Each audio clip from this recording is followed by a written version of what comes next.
लातूर पोलिसांची उल्लेखनीय कामगिरी, हरवलेले 76 मोबाईल शोधून मूळ मालकाच्या स्वाधीन।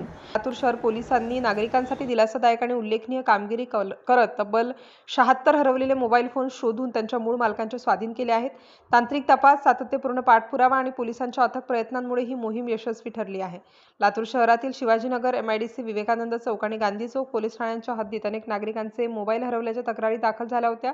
या तक्रारींची गंभीर दखल घेत पोलीस अधीक्षक अमोल तांबे यांच्या निर्देशानुसार आणि अपर पोलीस अधीक्षक मंगेश चव्हाण यांच्या मार्गदर्शनाखाली विशेष शोध मोहीम राबवण्यात आली। या मोहिमेत पोलिसांनी तांत्रिक तपास, मोबाईलच्या माहितीचे विश्लेषण आणि सातत्यपूर्ण पाठपुरावा करून एकूण 76 मोबाईल फोन शोधून काढले। यामध्ये शिवाजीनगर पोलीस ठाण्याने 25, MIDC पोलीस ठाण्याने 21, विवेकानंद चौक पोलीस ठाण्याने 14 आणि गांधी चौक पोलीस ठाण्याने 16 मोबाईल शोधून काढण्याची उल्लेखनीय कामगिरी केली। नागरिक मोबाईल स्वीकारताना 30 जुलै 2026 रोजी लातूर शहराचे उपविभागीय पोलीस अधिकारी समीर सिंह साळवे यांच्या हस्ते हे सर्व मोबाईल त्यांच्या मूळ मालकांना परत करण्यात आले। अनेक दिवसांपासून हरवलेले मोबाईल पुन्हा मिळाल्याने नागरिकांच्या चेहऱ्यावर समाधान आणि आनंदाचे भाव पाहायला मिळाले। उपस्थित नागरिकांनी लातूर पोलिसांचे मनापासून आभार मानले।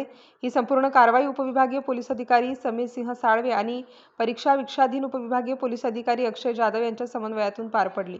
या मोहिमेत शिवाजीनगरचे पोलीस निरीक्षक संतोष पाटील, MIDCचे पोलीस निरीक्षक समाधान चौरे, विवेकानंद चौकचे पोलीस निरीक्षक अरविंद पवार, गांधी चौकचे पोलीस निरीक्षक सुनील रेजितवाड तसेच संबंधित पोलीस अंमलदारांनी विशेष परिश्रम घेतले।